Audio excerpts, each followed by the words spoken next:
ഈ മാണി ഗ്രൂപ്പ് കൂടി ഇങ്ങോട്ട് വന്ന ഒരു പ്രത്യേക സാഹചര്യം ഉള്ളതുകൊണ്ട് ആ 7 സീറ്റ് ഞങ്ങൾക്ക് ഇപ്പോൾ തരണം എന്ന് മനസ്സുണ്ടെങ്കിലും തരാൻ നിവൃത്തിയില്ല. അടുത്ത തെരഞ്ഞെടുപ്പിൽ നിങ്ങളോട് പറഞ്ഞ വാക്ക് ഓണർ ചെയ്യാം എന്ന് പറഞ്ഞു.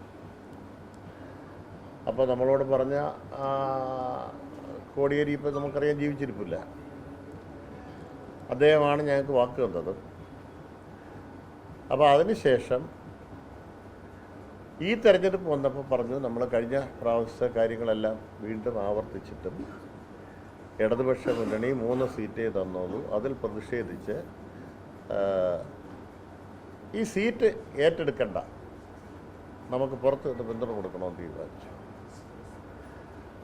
അതനുസരിച്ച് സബാഹ് പുൽപ്പറ്റ എന്ന് പറഞ്ഞ പാർട്ടി ജനറൽ സെക്രട്ടറി മലപ്പുറത്ത് ഉള്ളയാളാണ്. അദ്ദേഹം രാജിവെച്ചു. ഇന്നലെ രാജിക്കത്ത് കൊടുത്തു. ഈ ജില്ലയിലെ ഭൂരിപക്ഷം ആളുകളും രാജി സന്നദ്ധരാണ്, രാജിവെക്കാനുള്ള തയ്യാറെടുപ്പിലാണ്.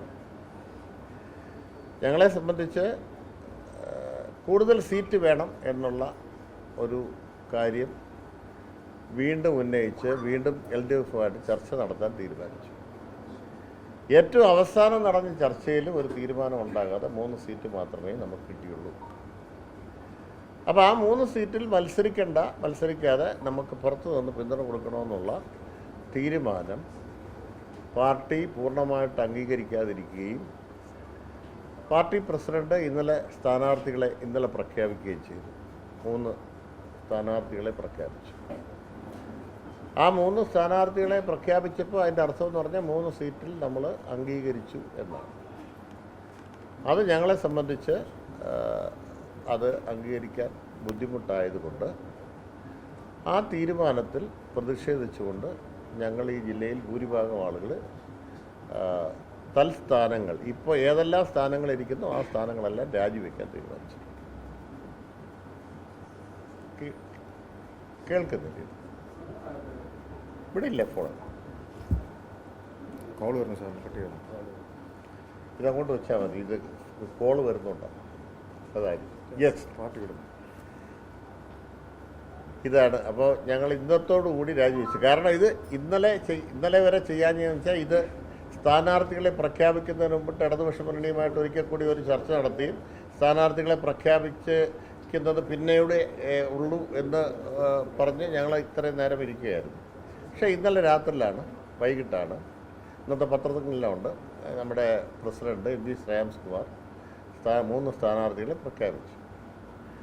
അപ്പോൾ ആ 3 സ്ഥാനാർത്ഥികളെ പ്രഖ്യാപിച്ചപ്പോൾ അതിൻ്റെ അർത്ഥം എന്ന് പറഞ്ഞാൽ ഈ 3 സ്ഥാനാർത്ഥികളെ അംഗീകരിച്ചു എന്നുള്ളതാണ്. അപ്പോൾ അത് ഞങ്ങൾ ഉയർത്തിക്കൊണ്ടിരിക്കുന്ന ആ ആവശ്യങ്ങൾ അംഗീകരിച്ചില്ല പാർട്ടി. അപ്പോൾ അതിൽ പ്രതിഷേധിച്ചാണ് ഞങ്ങളിപ്പോൾ റിസൈൻ ചെയ്ത് സ്റ്റെപ്പ് ഡൗൺ ചെയ്തിരിക്കുന്നത്.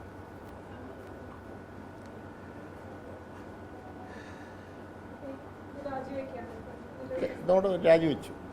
രാജിക്കത്ത് ഇന്ന് രാവിലെ പ്രസിഡന്റിന് അയച്ചു കൊടുത്തു.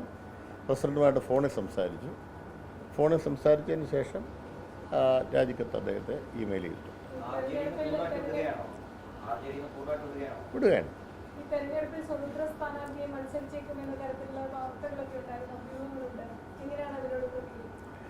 അല്ല, അത് അഭ്യൂഹങ്ങളല്ല, എല്ലാം അഭ്യൂഹങ്ങളാണ്. മത്സരരംഗത്ത് ഇനി 23-ാം തീയതി വരെ ദിവസമുണ്ടല്ലോ. എപ്പോൾ വേണമെങ്കിലും നമുക്ക് നോമിനേഷൻ കൊടുക്കാൻ പറ്റുമല്ലോ. 23-ാം തീയതിക്കകത്ത് നോമിനേഷൻ കൊടുത്താൽ മതിയല്ലോ. അതിപ്പോൾ ഉണ്ടാകുമോ ഇല്ലയോ എന്നൊരു 100% ഷുവർട്ടി പറയാൻ കഴിയുന്നില്ല. അത് രാഷ്ട്രീയ സാഹചര്യങ്ങൾ ഉരുത്തിരിഞ്ഞ് വരുന്ന മുറയ്ക്ക് അക്കാര്യത്തിൽ ഞങ്ങളെല്ലാം കൂടെ ആലോചിച്ചിട്ട് ഭാവി പരിപാടികൾ ആലോചിച്ചിട്ട് തീരുമാനിക്കും.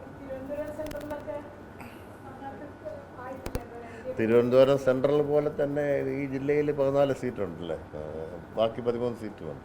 അപ്പോൾ തിരുവനന്തപുരം സെൻട്രൽ ഞാൻ മുന്നേ മത്സരിച്ച ഒരു മണ്ഡലം, ഞാൻ MLA ആയിട്ടും മന്ത്രിയായിട്ടും ഒക്കെ ഇരുന്ന ഒരു മണ്ഡലം. ആ ഒരു മണ്ഡലത്തോട് നമുക്ക് കൂടുതൽ ഒരു അറ്റാച്ച്മെൻ്റ് ഉണ്ട്, അത്രയും.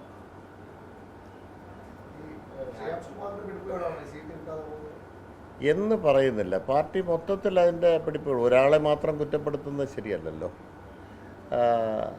പാർട്ടി മൊത്തത്തിൽ അക്കാര്യത്തിൽ സീറ്റ് മുന്നണി നേതൃത്വവുമായി ചർച്ച ചെയ്ത് കൂടുതൽ സീറ്റ് നേടിയെടുക്കാൻ കഴിയാത്തത് പാർട്ടിയുടെ മൊത്തത്തിലുള്ള പിടിപ്പുകേട്.